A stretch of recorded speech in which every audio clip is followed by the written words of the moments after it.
And we are live. Welcome, everyone, to TTSN, the Transformational Squirrel Network, where we make shift happen. We want to welcome you here today because we have an incredible guest joining us who began her career as a holistic nutritionist and health researcher. She became an internationally recognized speaker and journalist and an award-winning author and medical health expert. And later, she earned her PhD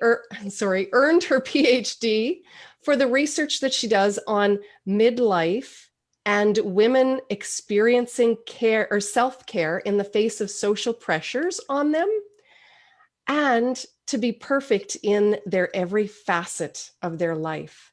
So today we're going to be really diving into the work she currently does as a midlife alchemist. So welcome, Dr. Lisa. We're excited to have you here. And as I said a little bit, I said a little bit earlier, I just turned the big 50 this year, 50 años. And so I have lots of questions for you about this midlife thing as well. Oh, wonderful.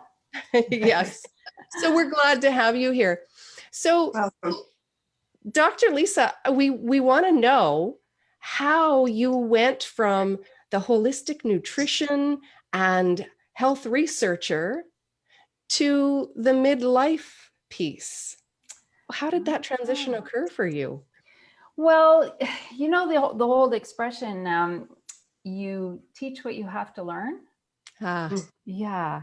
So a whole bunch of things sort of happen at the same time. My youngest child was going through the process of picking a university, right? And of course it had to be a faraway university. And I realized I could see the future. I was suddenly clairvoyant and I could see the future, and I could see this empty house and four walls just closing in on me, and me not being able to breathe and having no value in the world anymore, and wondering what I was going to do next. So that was happening. What is my purpose? What am I doing here? What's going on?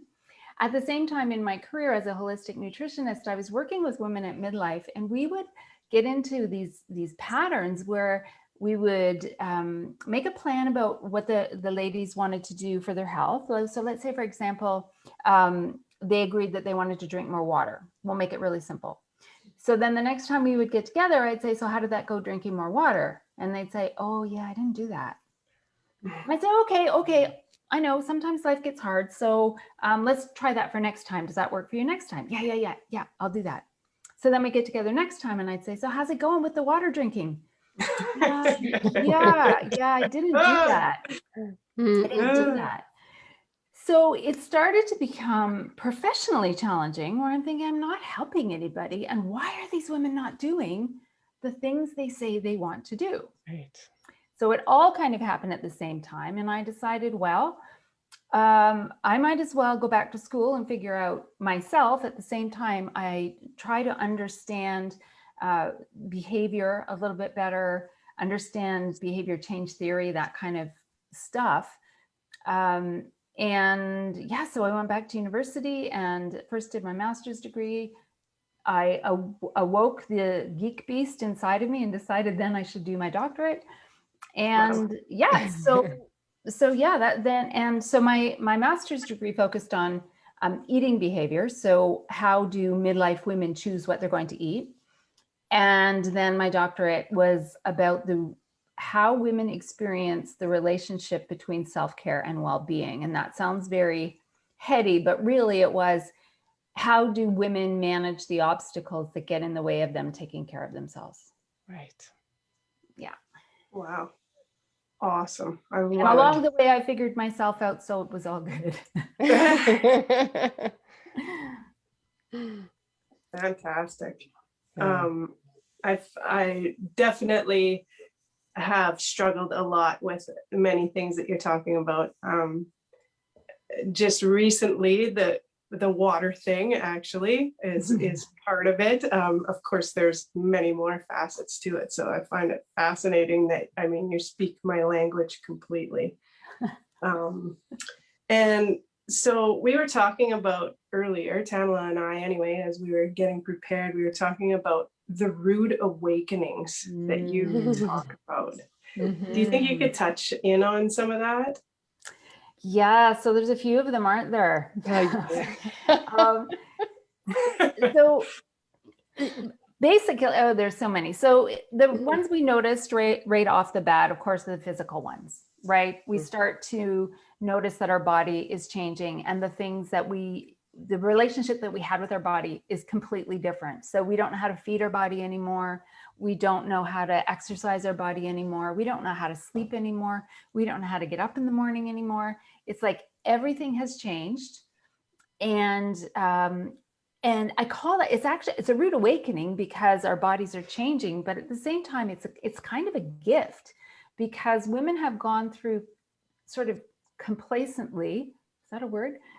Not paying attention to themselves, right? As they look after their partner and their kids and their parents and their job and all of those other things that they're doing. And then suddenly your body goes haywire. And if that isn't a smack on the head, like pay attention to yourself, right? So the first rude awakening comes at perimenopause, which is, around age 40, we'll say, things just start to change in our bodies.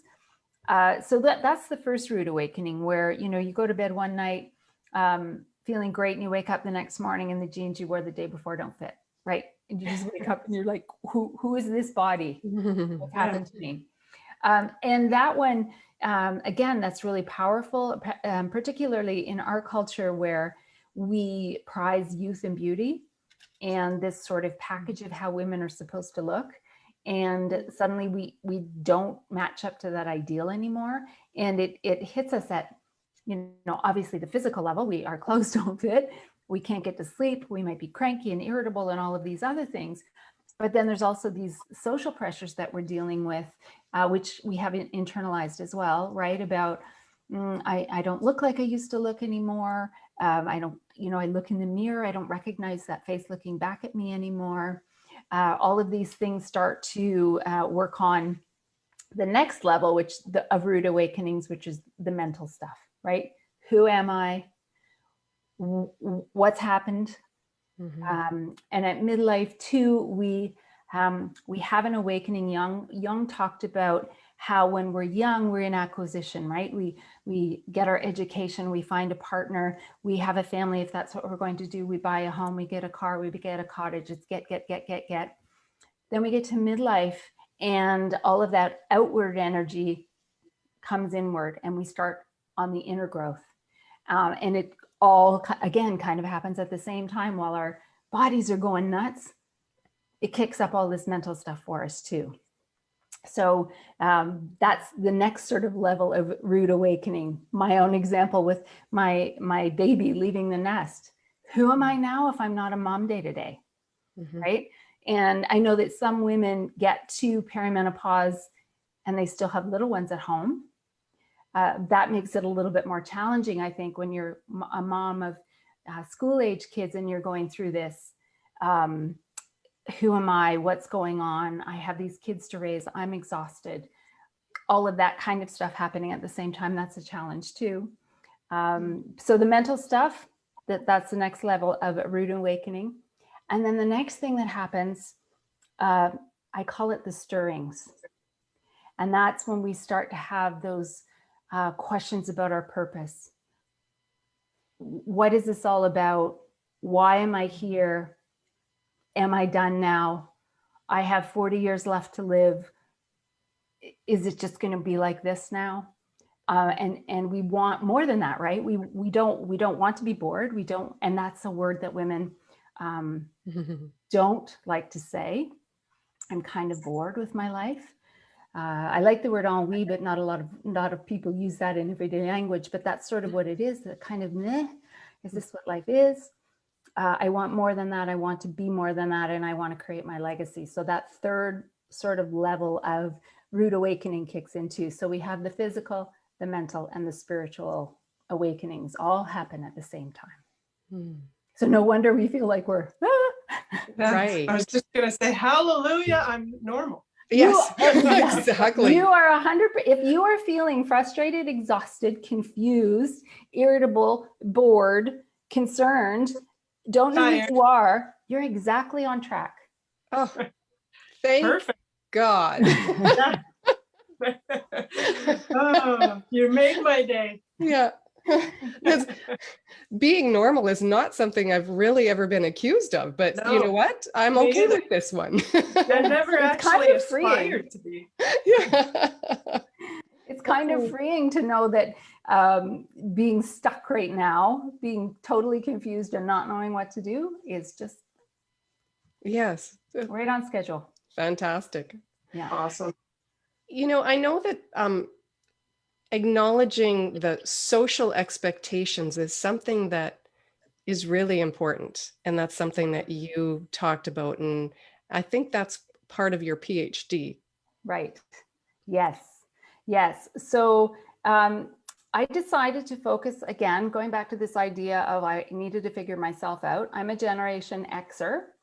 And for those who aren't familiar with the generations, that's anyone who's born between 1965 and 1980 is considered Generation X. And there is very little research on our generation, my generation. So, of course, my experience are going to be very similar to the tail end baby boomers and the, front end millennials, just generally going to have the same experience. A generation is typically 20 years, but Generation X is actually 15. So it takes a little bit of each of the abutting ones also. But we were the generation that was raised with the expectation that we could have it all. Now, I call that an expectation. That's not the way it was presented in 1970 or whenever that whole concept came about. I think it was Helly Gurley Brown wrote the book, something, You Can Have It All or something like that. And the concept was, you can have a home, you can have an amazing marriage, you can have a career, and you can be size 6 your entire life, and you can have it all. And it was just, again, it sounds so freeing, it sounds so liberating. But as one of my clients pointed out to me, having it all means doing it all, right? Mm-hmm. So you can have a career, and you can have an amazing house, and you can have a marriage, and you can have children, and you can, do your house and do the marriage and do the children. Like, it's a lot of doing. So it's no wonder that we're exhausted a lot of the time. And the other thing is that we sort of got on this pathway that we could have it all by default. We didn't question it. We just thought, oh, all of these doors are open for me, I should walk through all of them. And I think very few young women thought about, well, wait a minute, I actually want a traditional life. I actually don't want to get married and have children. I actually want to have a partner, but not children. Like, we didn't think. We just said, oh, okay, well, let's just go and have it all then. And so that was interesting because we really, Generation X was really the first generation that did that. And we typically had parents, moms who generally didn't have full-time employment outside of the home. My mom worked sometimes, she didn't work sometimes, depending on, and ebbs and flows of things, but it wasn't like she didn't have a career. She worked sometimes when she got bored, let's say, right? So we had this sort of concept of I remember when I was young, my mom, oh, Lisa, she actually used the word stewardess. That's what you would say back then. You should be a stewardess. If I could do my life again, that's what I would be a stewardess. She just thought that was so glamorous. I was terrified of flying, so that was never, that wasn't a good idea for me. But just this idea that you could go out and do something just absolutely fabulous. But there was always that sort of caveat expectation. Well, you can go and be the president of the world as long as you give me grandchildren. So go forth, go do your thing, right? Mm-hmm. But just don't go too far away from what we expect. So women had this sort of double-ended pressure. Go off. Don't be traditional. If you're traditional, then you're not taking advantage of all the opportunities that you've been afforded. And if you want to go off and be modern and have your career and self-actualize and do all of that, just make sure you have time, you're home at the end of the day with your partner and your family, because that's what you're supposed to do too. So it's just really interesting, these pressures that were on us that we didn't question, and they guided so many of our choices, I think, by default, because they were just there and we didn't question them. Mm-hmm. Right. Right. And it's a kind of like okay, I'm responsible to get the kids ready for school. I'm responsible to, get them to school, go do work. Come home, make a meal, do the laundry, get the kids ready for bed, do everything in between, make sure the house is clean, do the garden, all of those different things. And when we pile all of those pressures on, we feel really guilty if we're not doing some of those things, or if something slides, right? We feel that guilt because that's an expectation we have of ourselves, but that is kind of created externally. And it's encouraged. It's encouraged that we do it all perfectly and that we don't complain about it. Because if we're complaining about it, it's like there's a woman code.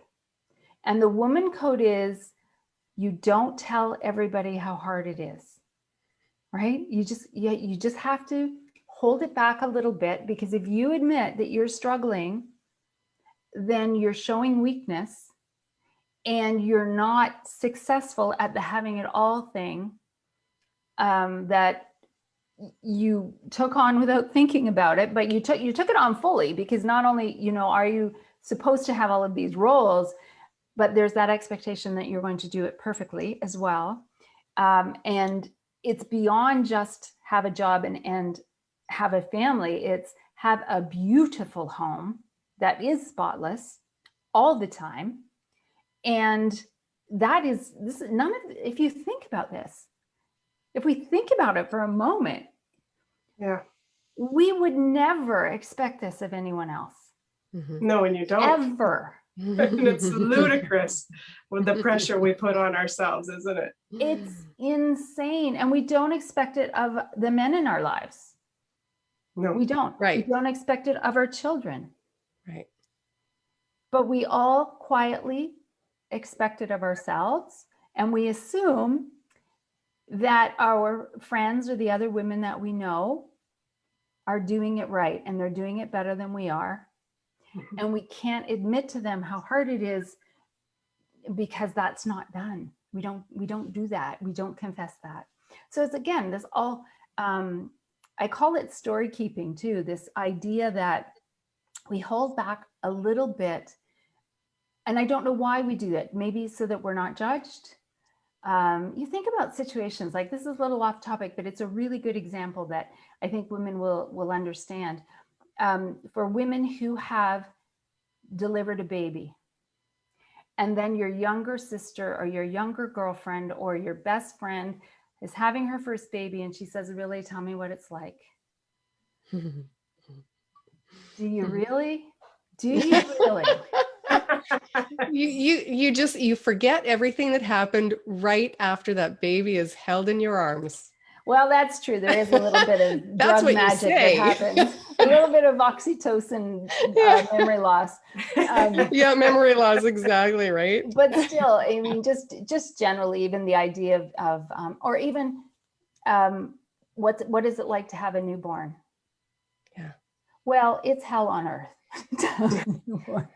But we don't tell our best friend that. We don't tell our younger sister that. We don't tell people that. Why don't we tell them that? I don't know why we don't tell them. So this is another thing I would like, let's just be honest. Let's just say it's hard. Get some help. Yeah, right. It is. Yeah. It's hard, right? Yes, yeah. It's really hard. Yeah, my mom was there for a week with my first child, and I was like, "Are you going home already?" Yeah, absolutely. I know my mom was there so much when my first one was born as well, like nonstop. Yeah, but that's just okay. So that's a little off topic, but it's a good example of how we story keep, how we just hold back a little bit and we don't tell how hard it is. And so that sort of perpetuates this pressure on us because we're not saying this is ridiculous. This needs to stop. I mean, I don't look under my couch because there's dust bunnies. Like, just don't look, right? Because we just have to tell the stories and tell them honestly. And that's the only way that we're going to be able to release the pressure, I think. Right. I love it. We have a question here from Corrine. She says, exactly on track. So thinking back to, how women do follow these pressures or go with these pressures and feel them. So exactly on track, but how do you get out of the rut? How do you get out of the rut of where you're in midlife? So is this the pressure rut? I don't know if we can get clarification on the question, but. Corrine, can you clarify exactly what the question was about? How do you get out of the rut? Is that the rut of the pressure, or is that the rut of being in traditional roles, midlife, just the different feelings that you're having right now about? There's a lot of ruts, so I just need to know which one we're stuck in. Yeah. While we're waiting for that, if she's able to respond. So I think it's really important if you're in this position right now and you recognize when I talk about the physical symptoms, you recognize, okay, I'm exhausted, I'm cranky, I don't understand my weight, I go to sleep at night, I wake up at 3 o'clock in the morning, what's going on? That's the thing that I think you need to focus on first, because if you are exhausted or you're in a low mood, I don't want to confuse this with depression. If you've got depression, you need to get medical help with that. But if you've got a low mood, you're just feeling that sense of boredom or dread, or you're cranky, like there's no edit anymore, right? Right. It pops into your head, it's out of your mouth, and you can't take it back. And there's a risk too that if we don't learn how to calm ourselves, we can cause damage to our relationships too, right? Because we're not we might say something that we regret. Right. So it's really, really important to get the physical not out of the way. Manage the physical. So for example, in my Midlife Alchemy program, we have a naturopath. You work one-on-one with a naturopath, because let's say, for example, you're gaining weight and it's coming from nowhere, and you've tried every diet and you exercise like mad and nothing is happening, or you're still gaining weight, or whatever the concern is. Part of the problem is that when we get to perimenopause, weight gain has very little to do with food and exercise, and a lot to do with your hormones. In fact, a lot of the stuff that we're dealing with at perimenopause has to do with those hormones. But the thing that's important to understand is that it's not just the sex hormones that are going fluey at this point, it's all of them. So if we think of our hormones sort of like an orchestra, if one moves, they all move, right? So that means if your estrogen is moving, then your cortisol is moving. So your cortisol is your stress hormone, right? And if cortisol is going wonky, then that's going to get you up at night. And if that happens, well, there's a whole bunch of things that can happen as a result of that, but that can throw your blood sugar out. And then you've got problems with your weight gain. And so it's this whole big bowl of spaghetti that you really have to take care of. And once we've got sort of a handle on that, then you free up a whole bunch of more, emotional and mental energy and physical energy. You can get some physical energy back so that you can start to move into some of those more deep mindset things that come up when you're in midlife too. So I don't know if you got more clarity on the question, or if you want me to keep. Yes. So Corrine said that traditional roles and totally the different feelings in the moment. She's saying hormonal for sure, the motivation for self-care after you've put it aside. Yes. Oh, yeah. And that's an interesting one too, this concept of self-care, because it's another one of those social expectations where now it's become this double-edged sword where it's expected that women, of course, will take care of themselves, because who's going to if we don't take care of ourselves? Nobody's standing behind us, taking care of us, right? So of course we have to take care of ourselves. But if you do, you are one selfish woman who dares take an hour out of her day to look after herself when there are so many other people who need her. So here we are in this pickle. Mm-hmm. It's so true. It's so true. And so women get judged for engaging in self-care and when they don't. Right. So I guess the bottom line there is pick your hard, right? Like, you're going to be judged either way. So just accept the judgment and take care of yourself. And the biggest judge is yourself, right? Pardon me? But the biggest judge is yourself. You know? Exactly. So here's one of the tricks that you could maybe do is do a deep dive on what you think self-care means. Because it's got a weird, I don't know if it's a social thing, but in my research, one of the first questions I asked women, and I asked, people who are listening, and you ladies, if you want to do this, take a moment and think, what does self-care mean to you?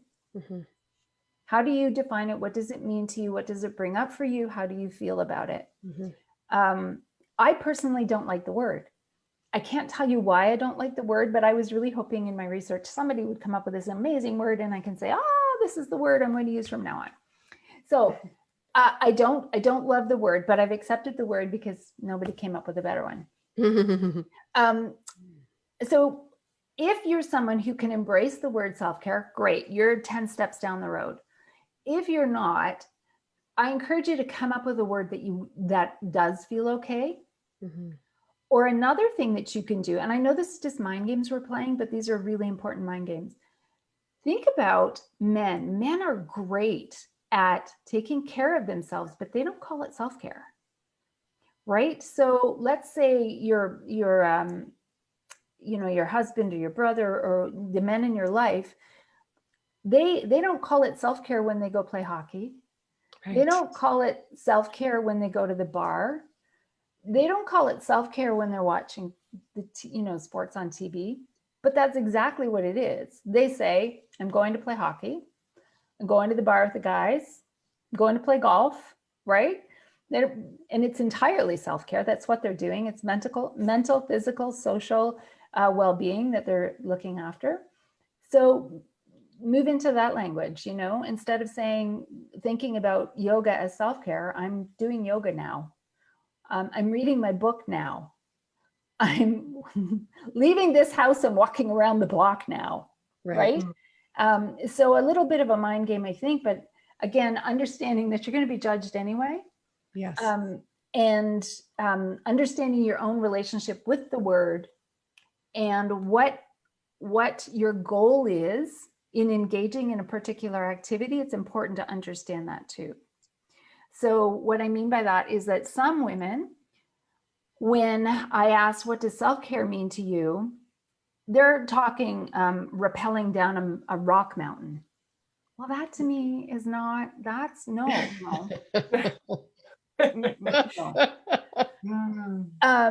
And some women, you ask about self-care and they're immediately in the spa, right? They're in the spa, they're getting their nails done. They're, that's what it means to them. And then other women, we're talking about how when you think of it only as that kind of thing, the manicures and pedicures, you're undervaluing the idea of self-care because it's really about mental health and, so again, we all bring our own feelings to the idea of self-care. And I think sometimes women are our own worst enemies. Not only don't we share enough, but when we do share, we're not very nice. So we need to get better at just acknowledging if you don't get value out of getting your nails done, understand that your best friend Susan needs that. Right. That's her thing. And she might be solving world peace while she's in there getting her nails done. Who knows? But we shouldn't sit and be in judgment of what other people need in order to rejuvenate either. Right. You know, it's funny because we'll often think everybody should think the same way that we do, right? And that's not the case at all. What one person needs is completely different from what somebody else needs. And again, this idea, you know, when I would say, what are you trying to get when you're engaged in self-care? And they're like, oh, I need my heart rate up, man. I need to feel that adrenaline. I'm like, oh my God, like even hearing you tell me that story, I just want to go have a nap, right? Like, so yeah, it's really important. If you don't understand why someone does a certain thing, just ask the question, what do you get from that? How does that feed you? Or, because, you know, it's the exact opposite of self-care to me, right? What you're doing right now, right? Or what you want to do, or what you've invited me to do with you. Right. Can't do it. No. And I think it's just where you are in your life too, because that's how self-care would have looked for me 10 years ago. Would have been climbing a rock wall. Now it's like, oh my God, you know, just to be able to sit and read or to be in my greenhouse is self-care to me, right? Something peaceful and quiet and calm and, you know, not so, yes. Right. Yes. So it's definitely changed. But it's the process of even recognizing that change, right? Like, holy, look at how things are changing for me. Like my whole life feels like it's gone a complete 180, you know, as to what that looks like. And I think for me, it depends on the moment or the situation. Like a lot of times my self-care will be about my mental health and about grounding and walking out in nature or using sound healing, things like that. And yet at other times, jumping out of a plane, that's on my list of things to do, you know, rock climbing, kayaking, those kinds of things are self-care for me. So it depends, I think, on my need at the time. Oh, 100%. And the other thing to remember too is that there are 8 facets of well-being, right? And when people think about well-being, they think about physical well-being and may push it to mental well-being. But let me see if I can say them all now. We have physical, mental, emotional, spiritual, environmental. So that's where you live, your community, that kind of thing. Professional, financial, and I'm missing one. So you can email me if you want to know the 8th one. There's another one somewhere. There's one more. But when you think about it that way, there are a lot of different things that we need to address with our well-being. So sometimes it is being in a kayak, and sometimes it's a kitchen dance party, right? Sometimes it's calling your girlfriend on the phone, and sometimes it's going away from everybody. And sometimes, honestly, sometimes it's sitting down and looking at the checking account. Because that needs to be done too, right? Particularly for women. We have our own challenges in terms of time away from employment and earnings and all of that kind of thing. And the realities of our income disparities and all of that kind of stuff. So looking at our money and paying attention to money is really important too.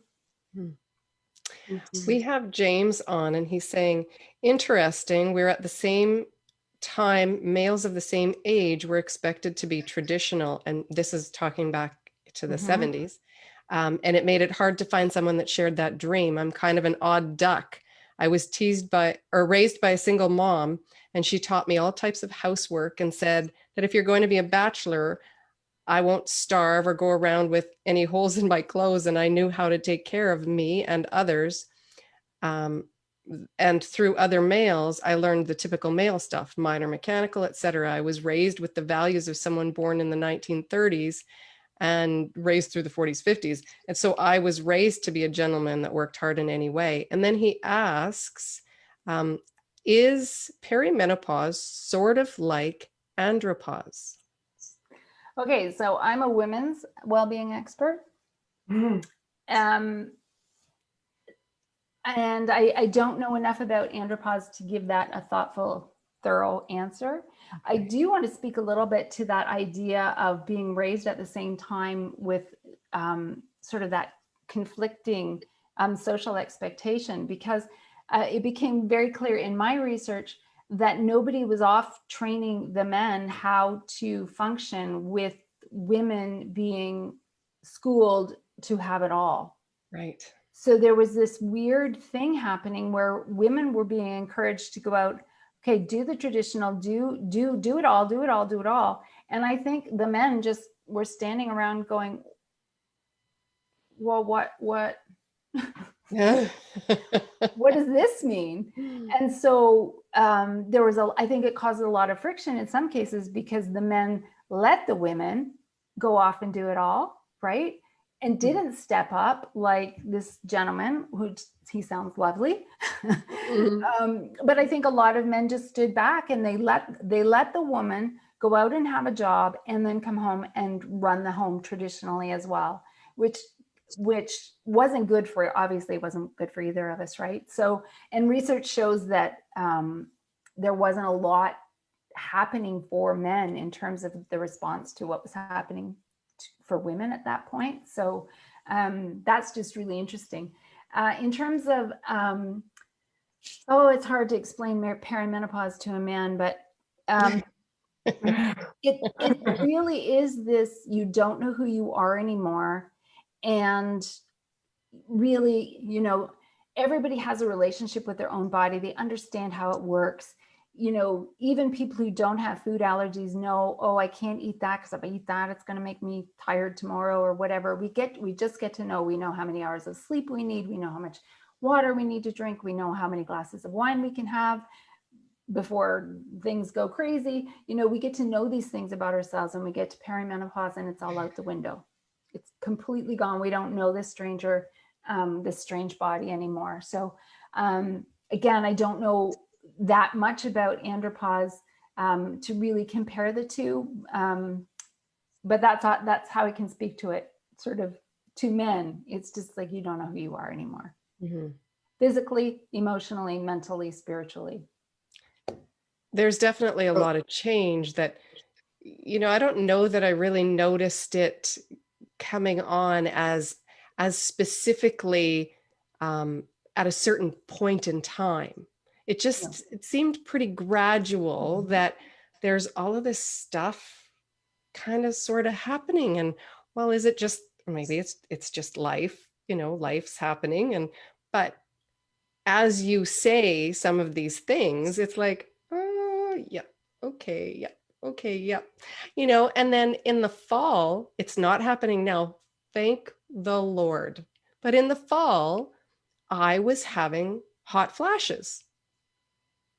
Where in the world is this heat coming from? It's like all of a sudden, bam, it's like I hit a wall of 90 degrees when it is 10 outside. It's like, what happened? And thankfully, they've disappeared. They've gone away. They lasted a couple of months. Touch wood. Touch wood. They're not coming back. I promise. Yeah. Good lightning strike. But anyway, yeah, just little things like that, little changes like that.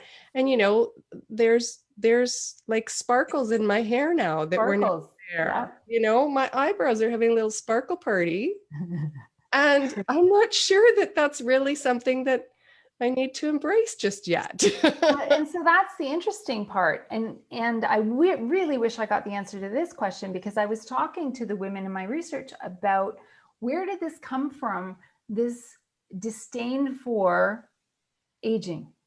Is it something that came from the outside? Is it the pressure to look like J-Lo? Is it the pressure that we've had our whole lives, the covers of these magazines that we're looking at and comparing ourselves to? And there really is that pressure on women to, stay 27 forever. Like, no doubt it's there. But I wonder how much of it is also part of us as animals, right? As conscious beings who are suddenly aware that what I'm seeing here means that time has passed. Yeah. And what does that mean about me? Right. Right? Again, another question I have for you, because this is a common thing. If I were to ask you how old you feel, like how old is the real you, not the one that you see looking in the mirror. We all have an age of a person inside of us, and we think that's who we really are. Mm-hmm. Yeah, and you know what? It's truly like when I tell people how old I am, I laugh because I keep telling people I'm 37. And I said, well, okay, this year I may have turned 38, you know? And truly, I don't feel like I'm older than that. I feel like that is the age that I truly am. That was my best year. 37 was my best year. That's not the one I am inside, though. Cindy, do you have an age inside? I'd say 28. Yeah, I'm 27. Yeah. Most people are around 27. Yeah. That feels like the real them. And I think it's because you got through that, you know, you grew up, you're an adult, you have your first sort of sense of identity has really firmly been established by the time you're around 27, and you go, okay, good, I'm good now. And that's how old we stay. Right. And you know, everyone has their own, as I said, Yeah. like I remember 37 as being a very good year. But I'm not inside, I'm 27. So if you're 27 inside, every time you look in the mirror, that person who's looking back at you isn't you. Right. So it messes with your head a little bit too, right? When you see the sparkles, and you can have a good sense of humor about the sparkles, but it's still a process of self-acceptance to be able to allow that your body is changing and that you're aging, and remember that you get to bring her with you. So you can love her, you can love that 27-year-old, and she gets to come for the rest of the journey. You don't have to let her go. You don't have to you know, you can mourn, I guess, part of the story, but she gets to come with you. So it's not as sad as perhaps some people make it. Mm-hmm. You know, and that, you know, your 37-year-old gets to come with you. Mm-hmm. And your 47-year-old gets to come with you. Like they all get to come on the journey. So it's not like we have to leave anybody behind. And I think that's sort of where we have to get to with the acceptance of the changing exterior, Mm-hmm. which is challenging, again, being in a culture that, you know, we say things like, well, doesn't she look good for her age? No Yeah, kidding. talk about a backhanded compliment. That's right. Really rude. That's really rude.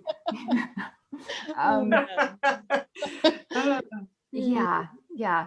So self-acceptance is a challenge, but it's something that's, you know, we do that in the Midlife Alchemy program. We talk about the importance of accepting and honoring and being grateful for all the things that the 27-year-old and the 37-year-old and the 47-year-old gave you and did for you.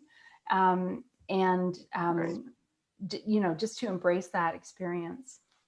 You know, there's a meditation that I love to do that is going down a path and walking back to being that little girl, and then going, it's by decade. So going back, and you can pick whatever ages you want, but going back by decade and loving that person that you were in that decade, and remembering some of the things that person brought to you, brought to your life, and just embracing that. And so that's one of my favorite meditations to do, because you're honoring yourself at the different ages that you were. So it is kind of like bringing that person forward with you as well. Yeah. So when we were talking earlier before we went live, you had mentioned talking about mental labor, and I want to make sure that we fit that in before we close, because it sounded very interesting to me. So please talk about that. Yes. All right. So besides all the doing stuff that women do, Tamala, you talked about the laundry and the cooking and the blah, blah, blah, blah.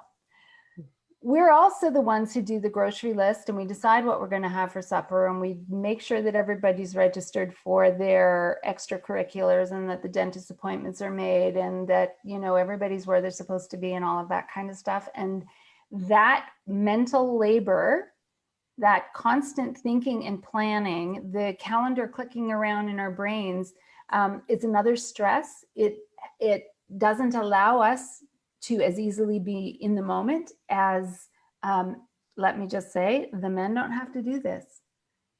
And part of it is I'm going to take responsibility because we took it on. It's another one of those things that we took it on.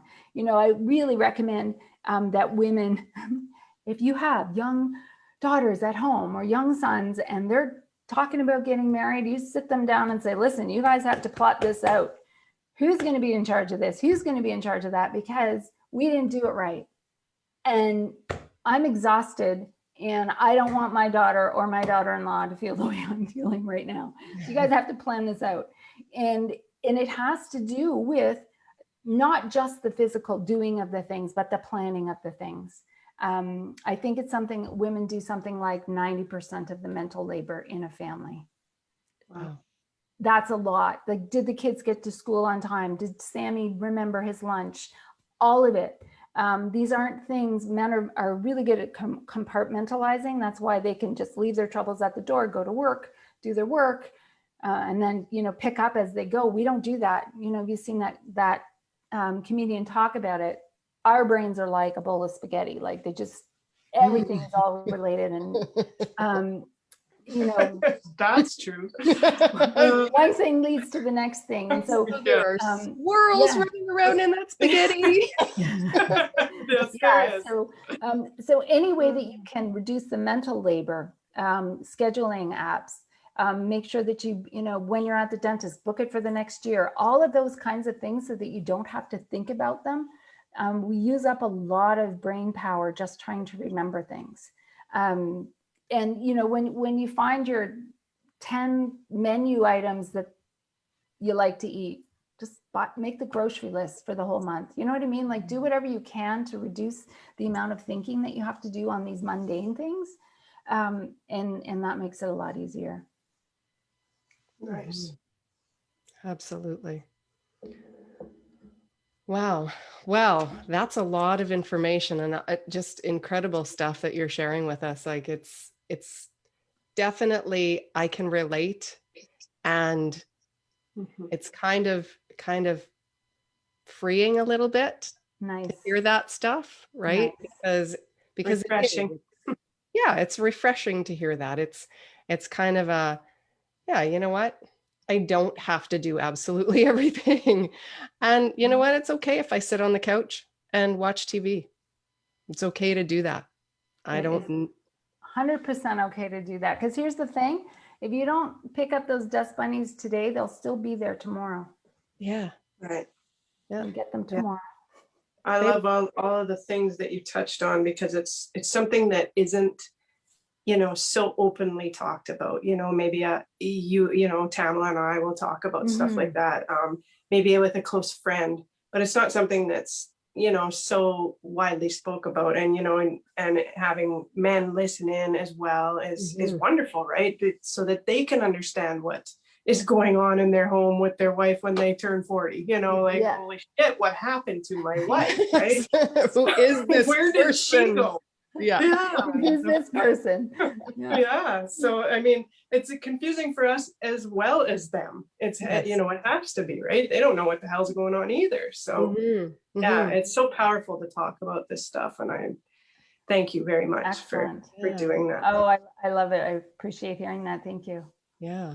Well, and I congratulate all the men that are in the group, all the women that are here too, but all the men that are here listening, because that shows a lot about your character, that you would be here in support of the women in your life. So thank you for that. Yes, I appreciate that too. Yeah. So Dr. Lisa, I think that we've come to a point in our show where I get to ask you some squirrel shots. Oh, right. Oh, yes. I forgot. Okay. Here we go. Hold on. Let me get a drink. Try to contain your excitement. Just so everybody knows, before we came on, she said, you know, those always sound so much fun for the interviewer, but never for the interviewee. So the first question that I'm going to ask you is to describe yourself in 3 words. Oh my gosh. And this is live too. It's okay. One snappy Leo. Oh, nice. What's the top of your bucket list? Oh, let me see the top of my bucket. It's completely renovating my garden to native plants. Oh, nice. What's the most loved fashion trend that you've ever had? Oh my gosh. Alfred sung in the 80s. Oh, okay. Your favorite type of music? I'm not a big music fan, which is weird, I know. I'm probably going to say 80s stuff. That's the best. If you were able to go into a time machine, where would you go to? What time would you go to? Oh my gosh. Oh, wow. This is crazy. I love Philippa Gregory. You know that? Like, I just love reading those historical novels, but I'm not sure that I would really want to go back to the 1600s and actually live there. I don't know if I can handle that. We think we have it tough now. Yeah, really. I know. So let me cop out and say probably the Victorian era in England. Okay. Food you would never give up. Butter. Oh, a thing that if you were stranded on a deserted island, what is one thing that you would take with you? Dental floss. Okay. What is your dream car? Something with 4 wheels that's blue. Okay. A quirk that you have.